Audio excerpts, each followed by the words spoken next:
புதுசா இன்னைக்கு ஒருத்தர் வந்திருக்காரு. ஜெய் அவர்கள் வந்திருக்காரு. அவரு எதுக்காக வந்திருக்காருன்னு யோசிக்கிறப்போ ஒருவேளை ஏதாவது ஒரு இடைத்தேர்தல்ல வர தொகுதிகள்ல மேபி அவர் போட்டியிடுறதுக்கான வாய்ப்புகள் இருக்கா? ஏன்னா முன்னாடி அவர் ஓட்டு கேட்கறதுக்காக போயிருக்காரு. அதாவது ஒரு தாவேகா கட்சியில சேர்றதுக்கு முன்னாலேயே திருச்சி கிழக்குல போட்டி போடுவேன் அப்படின்னு சொல்லிட்டு வந்தாரு. அதனால நடிகர்கள் பலருக்கும் இப்ப அரசியல் ஆசை வந்துருக்குதுங்க. உச்சத்துல இருக்கிற தனுஷுக்கு கூட ஆசை வந்திருக்கு. ஆனால் திரு விஜய் அவர்கள் தன்னந்தனியாக அரசியல் களத்தில் 35%, அதாவது 34.95 ஒரு ரவுண்ட் அப் பண்ற 35% ஓட்டை வாங்கினதுன்றது உலக வரலாற்றில் இல்லாத சாதனை. இதான் அவருடைய மகன் ஜேஷன் சஞ்சய் எங்க அப்பா ஒரு பெரிய புரட்சின்னு சொன்னார், ரெவல்யூஷன் சொன்னார். கரெக்ட் தான். அது ஊழல் முறைகேடுகளை தடுக்கணும். இப்படி ஒரு பக்கம் பண்ணிக்கிட்ட இன்னொரு பக்கம் தேர்தலில் மக்களுக்கு கொடுத்துருக்குறோம்ல, அதுல வாக்குறுதிகள் 1-2 நிறைவேற்றிட்டே இருக்கணும்.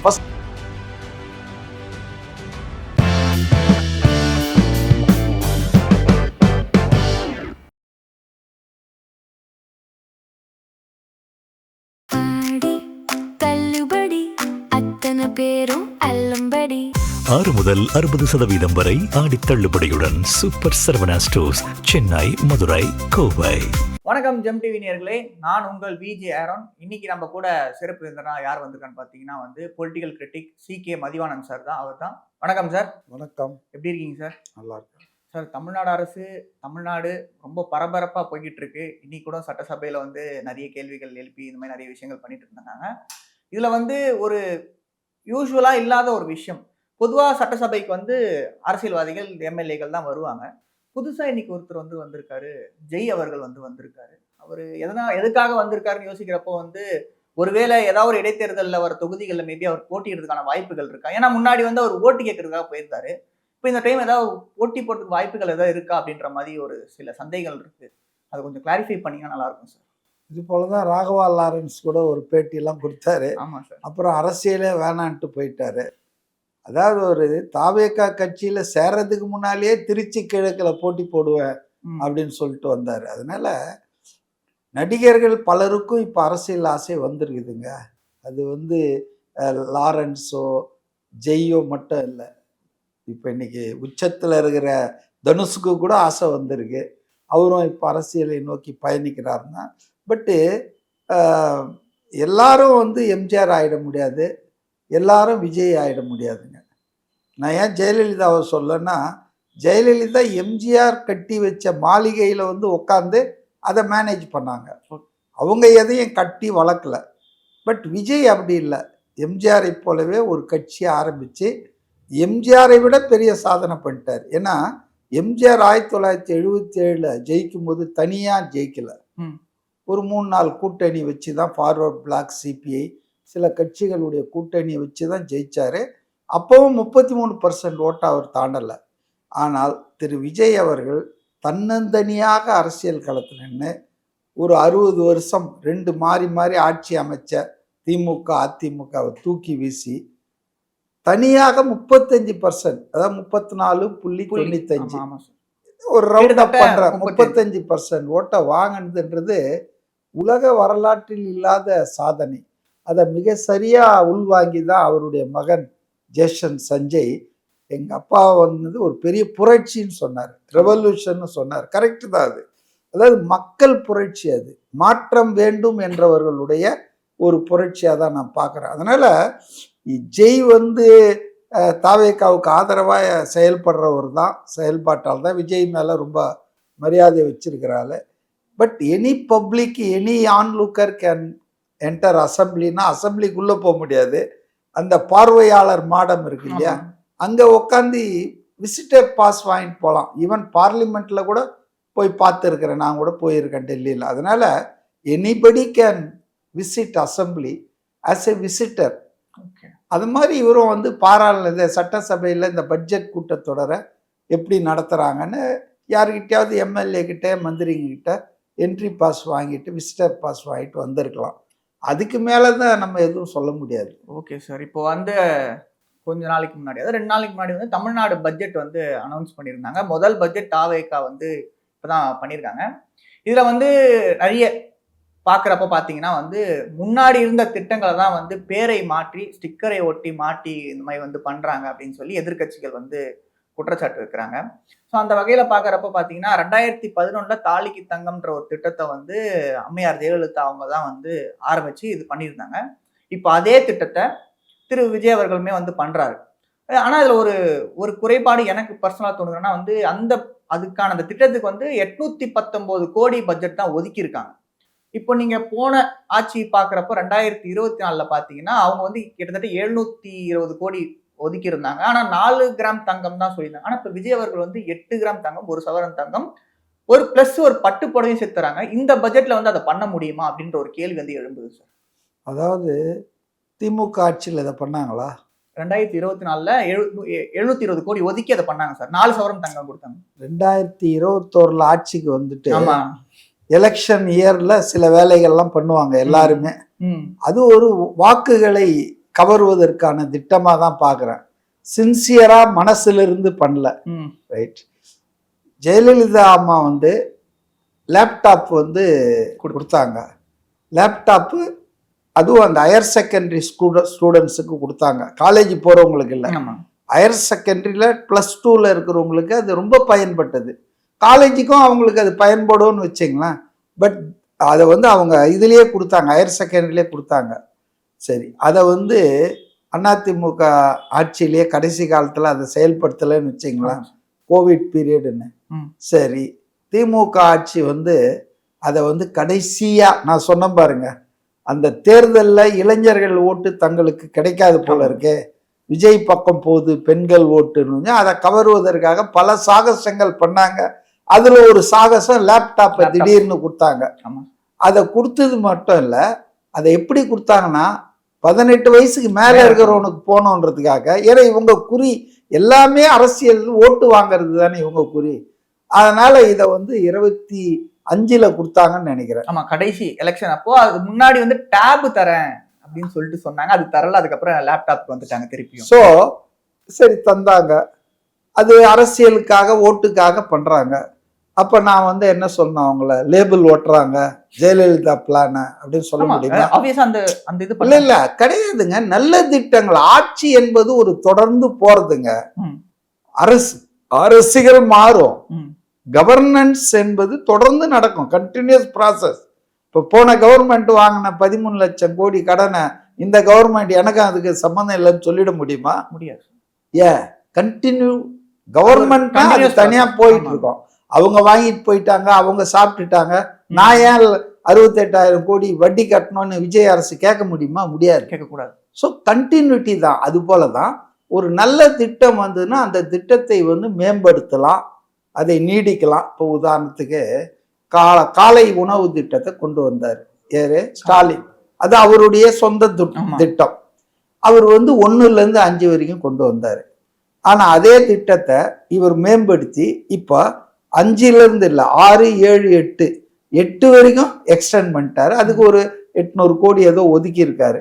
அதை செப்டம்பர் 17 பெரியார் பிறந்த நாள்ல இருந்து அமுல்படுத்த போறதா அறிவிச்சிருக்காங்க. ஸோ இதை நீங்க வந்து லேபிள் ஒட்டாங்கன்னு சொல்லுவீங்களா? இல்லை பரவாயில்லைங்க, நல்ல திட்டத்தெல்லாம் கைவிடலை. இந்த ஆட்சி வந்து நல்லது இருந்தா அதை தொடருது, ஊழல் முறைகேடுகள் டெண்டர் ஃப்ராடெல்லாம் தான் நிறுத்துது. எது எது நல்லதோ நல்லதை எடுப்பதும் அல்லதை விளக்குவதும் தானே ஒரு நல்ல ஆட்சிக்கு அடையாளம் இருக்கும். இப்போ மகளிர் உரிமை தொகை வந்து அந்த போன ஆட்சியில் கொடுத்தாங்க, இவங்க வந்து தோத்துட்டாங்க. மே 10ஆம் தேதி இவர் ஆட்சிக்கு வந்தார், விஜய் முதலமைச்சரானார். இவர் வந்து 2,500 ரூபாய் கொடுப்பேன்னு சொன்னார். கொடுப்பேன்னு அவர் ஆட்சி அமைந்தால் கொடுப்பேன்னாரு. இன்னும் 100 நாள் கூட அவளை இப்பவே கேட்டுட்டு இருக்காங்க எல்லாரும். இன்னும் இருக்கு, 4.5 வருஷம், 4.25 வருஷம் இருக்கு. So we must give some time. நேத்து ஃபைனான்ஸ் மினிஸ்டர் சொன்னார் பாருங்க, மரியவல்சன், திமுக ஆட்சி பண்ணிட்டு போயிருக்கிற அந்த குளறுபடிகள், இந்த நிதி நிர்வாக சீர்கேடுகளை ரிப்பேர் பண்றதுக்கு எங்களுக்கு 2 வருஷம் தேவைப்படும். அதனால மேஜரான விஷயங்களெல்லாம் எங்களால் அதுக்கப்புறம் தான் செய்ய முடியும்னு சொல்லி ஓப்பனா சொல்றாரு அவரு. தேர்தலுக்கு முன்னால புது புது திட்டங்களை அறிவிச்சு வாக்குகளை ஹார்வெஸ்ட் பண்ணலாம்னு நினைக்கல. இவங்க சின்சியரா இருக்காங்க. ஸோ ஒரு அரசு செஞ்ச திட்டத்தை அதுக்கு பின்னால வர்ற அரசு தொடர்வதுக்கு பேரு நல்லாட்சி என்று பேரு. அதை லேபிள் ஓட்டிக்கிறாங்க அப்படின்னு சொல்றதே சிறுபிள்ளை தானோ. அதாவது எம்ஜிஆர் அவர்கள் சத்துணவு திட்டத்தை கொண்டு வந்தார். அவருக்கும் முன்னால காமராஜர் மதிய உணவு திட்டம், அது பேரு. நான்லாம் அதை சாப்பிட்டு படிச்சிருக்கேன் கார்பரேஷன் ஸ்கூல்ல சென்னையில. அப்போ அந்த திட்டத்தை காங்கிரஸ் ஆட்சிகளும் கைவிட்டு விட்டேன்னா அதுக்கப்புறம் வந்த கழக ஆட்சிகள்லாம் கைவிட்டாங்க. 77 தான் திரும்ப அதை ரீக்ரியேட் பண்றாரு எம்ஜிஆர் அவர்கள். முதலமைச்சரின் சத்துணவு திட்டம்னு பேர் வச்சு பண்றாரு. அது என்ன சொன்னார் தெரியுங்களா? அப்ப எதிர்கட்சி தலைவராக இருந்த கருணாநிதி அதை பாராட்டல. இளம் தளிர்களை தட்டேந்த வைத்து விட்டார், கையேந்த வைத்து விட்டார், சிறார்களை, குழந்தைகளை அப்படின்னு சொல்லி கிண்டல் பண்ணாங்க. இதை எதிர்த்தாங்க. ஆனா அவங்க துரதிர்ஷ்டம், ஆட்சிக்கு வந்த உடனும் எம்ஜிஆர் இறந்த பிறகு அவங்க அதிமுக பிளந்ததால இவர் ஆட்சிக்கு வந்தார். அப்ப ஆட்சிக்கு வந்த பிறகு அதை நிறுத்தணும் இல்ல, என்ன பண்ணார் தெரியுங்களா? அது தொடர்ந்தது. முட்டை கொடுக்கிறேன், சத்துணவு மாத்திரை கொடுக்கிறேன், அதை நான் மேம்படுத்துறேன்னாரு. சோ அப்ப அவர் லேபிள் ஓட்டிக்கினாரு அப்படின்னு சொல்ல முடியுமா? சொல்லுவாங்களா இவங்க? கருணாநிதி எம்ஜிஆர் லேபிள் ஓட்டாருன்னு சொன்னா ஒத்துக்குவாங்களா? சோ அதாவதுங்க, நான் ஒரு ஜெனரல் இதுக்காக சொல்ல, புரிதலுக்காக, ஒரு அரசு செய்யற நல்ல திட்டத்தெல்லாம் மாத்தணும்ன்ற அவசியம் இல்லை. தவறான திட்டம், நிதியை முறைகேடா பயன்படுத்தி இருக்காங்கன்னா அதெல்லாம் மாத்தலாம். ஏன்னா இது ஒரு தொடர் பரணம்ங்க. ஆட்சி என்பது கண்டினியூஸ். ஆட்கள் மாறலாம், அமைச்சர்கள் மாறலாம். ஒரே மந்திரி சபையில அமைச்சர்கள் மாறுவாங்க. இப்ப 6 மாசம் இருந்தார் நிதி அமைச்சரா பழனிவேல் தியாகராஜன், திமுக ஆட்சி அமைஞ்ச உடனே. அப்புறம் அவரை தூக்கிட்டாங்க. ஏன் தூக்குனாங்கன்னு உங்களுக்கு தெரியும், எனக்கு தெரியும், சொல்ல வேணாம் இப்போ. ஆனா 4.5 வருஷம் தங்கம் தென்னரசு இருந்தார். அப்போ ஒரு ஆட்சிக்குள்ளேயே கூட அமைச்சர்கள் மாறலாம், ஆட்சிகள் மாறலாம். ஆனா எது மாறாதுன்னா மக்களுக்கான சேவை, பயனுள்ள நலத்திட்டங்கள். நான் பேசிட்டே வந்தேன், எங்கேயோ டைவர்ட் ஆயிட்டோம். இந்த மகளிர் உரிமை தொகை 10ஆம் தேதி இவர் ஆட்சிக்கு வர்றார், மே மாசம். சாதாரணமா 15ஆம் தேதி அது கணக்குல வைப்பாங்க போல இருக்கு, இந்த 1000 ரூபாய். 15ஆம் தேதி காலையில இவர் போடுறாருங்க ஸ்டாலின். என்ன போடுறாரு தெரியுங்களா? கொதித்தெழுவார்கள் பெண்கள், நீங்க இதை நிறுத்தினா. அவர் ஒன்றும் நிறுத்துறேன்னு சொல்ல. விஜய் இன்ஃபேக்ட் அதை என்ஹான்ஸ் பண்ணியிருக்காரு, அமௌண்ட்டை 2500 பண்ண போறேன்னாரு. ஆனா 15ஆம் தேதி காலங்காத்தால தூக்கம் வரல போலகுது, பதவி போனதால 5 மணி 4 மணிக்கு போட்டாருங்க. ஆனா கரெக்டா 6 மணியோ 7 மணிக்கோ எல்லார் கணக்குலயும் 1000 ரூபாய் வந்துடுச்சுங்க. இப்ப ஏன் போடலன்னு ஓவர் ரியாக்ட் பண்ணாரு. போட்டா லேபிள் ஓட்டிட்டீங்கன்னுவீங்களா? இப்ப என்ன சொல்லுவாங்க, 2500 ஏன் கொடுக்கல? சரி, நீங்க எப்ப கொடுத்தீங்க அந்த 2000? 21 மேல ஜெயிச்சிங்க, 23ல கொடுத்தாங்க. 28 மாசத்துக்கு பிறகுதான் நீங்க அதை அமுல்படுத்தினீங்க. அமுல்படுத்தும் போது என்ன வச்சீங்கன்னா தகுதி உள்ள அப்படின்னு ஒரு கண்டிஷன் வச்சீங்க. ஆமா சார். அது என்ன சார் எல்லாரும் வைக்கிறது? அதை சொல்லலையே நீங்க தேர்தல் போது. அனைத்து குடும்ப தலைவிகளுக்கும் சொல்லிட்டு தகுதியுள்ளன்னு 28 மாசம் கழிச்சு அமுல்படுத்தும் போது ஒரு கண்டிஷனை போட்டு, அதனால எவ்வளவு பேர் வெளியே போனாங்க? அந்த எலிஜிபிலிட்டி இல்லைன்னா 1 கோடி பேர் வெளியே போனாங்க. இது எவ்வளவு பெரிய வஞ்சனை! அதனாலங்க ஒரு ஆட்சி அமைந்திருக்குது, 100 நாள் கூட முடியல. 75 நாள் 80 நாள் ஒரு பட்ஜெட் போட்டிருக்காங்க. ஒயிட் பேப்பர் ஆல்ரெடி சப்மிட் பண்ணாங்க 30 நாள்லயே. ஃபைனான்ஸ் எந்த நிலையில இருக்கு, எவ்வளவு மோசமா இருக்குன்னு. அப்ப இன்னைக்கு இந்த சூழல்ல எல்லா பத்திரிகையிலும் பாராட்டி எழுதியிருக்காங்க, நடுநிலையா சொல்றாங்க, வெல் பேலன்ஸ்டு. அதாவது சட்டியில இருக்கிறது தாங்க அகப்பையில வரும். ரெண்டையும் பேலன்ஸ் பண்ணியிருக்காங்க. என்னன்னா நிதிநிலை எப்படி இருக்கு, இதை மேம்படுத்தணும், ஆக்மெண்ட் பண்ணணும். அதுக்காகத்தான் மான்டேக் சிங் ஆலுவாலியா அவருடைய தலைமையில, பொருளாதார ஆளுமை தலைமையில ஒரு 5 பேர் கொண்ட கமிட்டியை ஃபார்ம் பண்ணிட்டாங்க. அதாவது அவர் own tax revenue, states own tax ரெவென்யூல நம்ம ரொம்ப 4ஆவதோ 10ஆவதோ இடத்துல இருக்கிறோம். மற்ற ஸ்டேட்டை விட கம்மியாக தான் நமக்கு வரி வருவாய் வருது. அது எங்கெல்லாம் லீக்கேஜ் இருக்குதுன்னு பார்க்கணும். ஆனால் கடன் வாங்குனதுல நம்ம தான் முதல் மாநிலமாக இருக்கிறோம். இந்தியாவிலேயே மிக அதிகமாக கடன் பெற்ற மாநிலம். ஸோ இந்த மாதிரி சில வேலைகளை அவங்க பண்ணிக்கிட்டு ஆக்மெண்ட் பண்ணணும், ரெவென்யூவை, வரி வருவாயை அதிகப்படுத்தணும், இந்த பக்கம் லீக்கேஜஸ்லாம் அடிக்கணும், ஊழல் முறைகேடுகளை தடுக்கணும். இப்படி ஒரு பக்கம் பண்ணிக்கிட்ட இன்னொரு பக்கம் தேர்தலில் மக்களுக்கு கொடுத்துருக்குறோம்ல, அதுல வாக்குறுதிகள் 1-2 நிறைவேற்றிட்டே இருக்கணும். ஃபர்ஸ்ட் இயர் கூட இன்னும் ஆகல இல்லை. அப்போ அதுல பார்த்தீங்கன்னா 2-3 விஷயம் அவுட் ஆஃப் தி அந்த அஷூரன்ஸே பண்ணியிருக்காரு. ஒன்று இந்த காலை உணவு திட்டம் 6, 7, 8 3 கிளாஸுக்கு அதிகப்படுத்துது. இன்னொன்று அந்த அம்மா கேன்டீன் எல்லாம் புனரமைச்சு மலிவு விலையில சுவையான உணவு. இன்னைக்கு 30,000 பேர் மட்டுமே ஒரு நாளைக்கு யூஸ் பண்ண அந்த கேன்டீன்ல 1.5 லட்சம் பேர் ஆயிடுச்சு. இப்போ ஃபுட்ஃபால் நிறைய பேர் போறாங்க, ஏன்னா மலிவாகவும் இருக்கு. இன்னைக்கு போனீங்கன்னா பல நல்ல ஹோட்டல்ல ஒரு இட்லி 25 ரூபாய், 15 ரூபாய் இருக்கிறது எனக்கு தெரியும். ஆனா அந்த ஹோட்டல்ல 1 ரூபாவோ 2 ரூபாவோன்னு வச்சிங்கன்னா 5 இட்லி அழகா சாப்பிட்டு வரலாமா ஒரு குடும்பத்தை சார்ந்தவன் போனான்னா. ஸோ இதுதான் சாப்பாடுல விஷயங்கள்ல அந்த அம்மா தான் ஓப்பன் பண்ணாங்க, அதனால திமுக அதை கண்டுக்காம விட்டாங்க. ஆனா அதே அம்மா பேர்ல அம்மா போட்டோவோட அதே கேன்டீன் மக்களுக்கு யார் நல்லது பண்ணாங்க, நல்லது மக்களுக்கு நடக்கணும். அதுதானே இன்னைக்கு அதுக்காக ஒரு 800 கோடி ரூபாய் என்ன ஒதுக்கி இருக்காரு. இந்த காலை உணவு திட்டத்தை எக்ஸ்டெண்ட் பண்ணியிருக்காரு. அது இல்லாத இந்த தாய்மாமன் சீர் இல்ல மோதிரம் அரசு ஆஸ்பத்திரியில், அரசு ஆஸ்பத்திரியில், not polytech clinic multi speciality எல்லாம் உனக்கு வசதி இருக்கு போய்க்கா. கவர்மெண்ட் ஹாஸ்பிட்டல்ல குழந்தையை பெற்றுக்கிறவங்க எல்லாருக்கும் ஆண் பெண் என்ற வித்தியாசம் இல்லாம 1 கிராம் தங்கம் மோதிரம் தர்றதுக்கான வாக்குறுதிகள் தரப்போ வந்து இந்த மாதிரி மென்ஷன் பண்ணவே இல்லை சார், கவர்மெண்ட் ஹாஸ்பிட்டல் அப்படின்ற மாதிரி. அதுவும் நோட் பண்ணல சார். அதாவது குழந்தைகளுக்கு பிறக்கிற குழந்தைகளுக்குன்னு சொன்னாரே தவிர தனியார் மருத்துவமனைக்கு உண்டுன்னு சொன்னாரா? அப்படி எதுவும் சொல்ல. இவங்க அனைத்து குடும்ப தலைவிகளுக்கும் சொல்லிவிட்டு எலிஜிபிலிட்டி வச்சாங்களா? அதை விட இது பரவாயில்ல. அவர் என்ன சொல்றாரு, பிறக்கிற குழந்தைங்களுக்கு தாய்மாமன்ற முறையில. அப்போ பிரைவேட்ல இருக்கிறவங்களுக்கு தாய்மாமன் இல்லையா இவரு அப்படின்னு கேள்வி வரும். தொடங்கி இருக்காங்க சார், கொஞ்சம் டைம் கொடுங்க. நிதிநிலை அப்படி இருக்கு. ஒருவேளை அடுத்த ஃபேஸ்ல அவங்களையும் கூட சேர்க்கலாம். ஆனா எனக்கு என்ன ப்ரியாரிட்டி கவர்மெண்ட் ஹாஸ்பிட்டல்ல தான் லோயர் மிடில் கிளாஸ், ரொம்ப புவரான பீப்புள்லாம் இருக்காங்க. கொஞ்சம் வசதி இருந்தாலே நம்ம பிரைவேட் ஹாஸ்பிட்டல்ல தான் பார்க்குறோம்.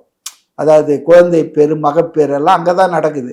ஒரு சிசேரியன் ஆப்ரேஷன் பண்ணி 20,000 30,000 கொடுத்து பண்றவங்களுக்கு 1 கிராம் ஒன்றும் பெரிய விஷயம் இல்லை.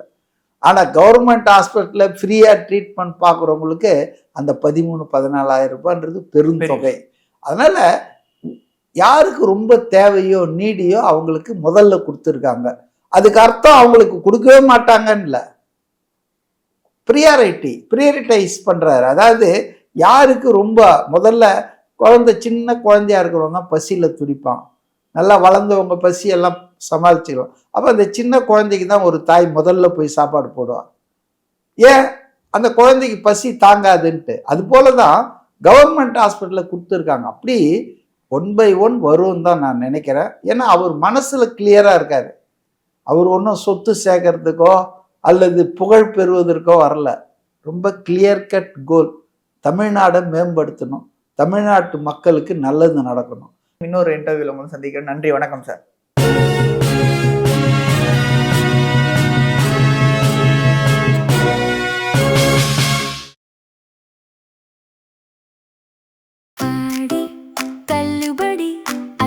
பேரும் அல்லம்படி 6 முதல் 60% வரை ஆடி தள்ளுபடியுடன் சூப்பர் சரவணா ஸ்டோர்ஸ், சென்னை, மதுரை, கோவை.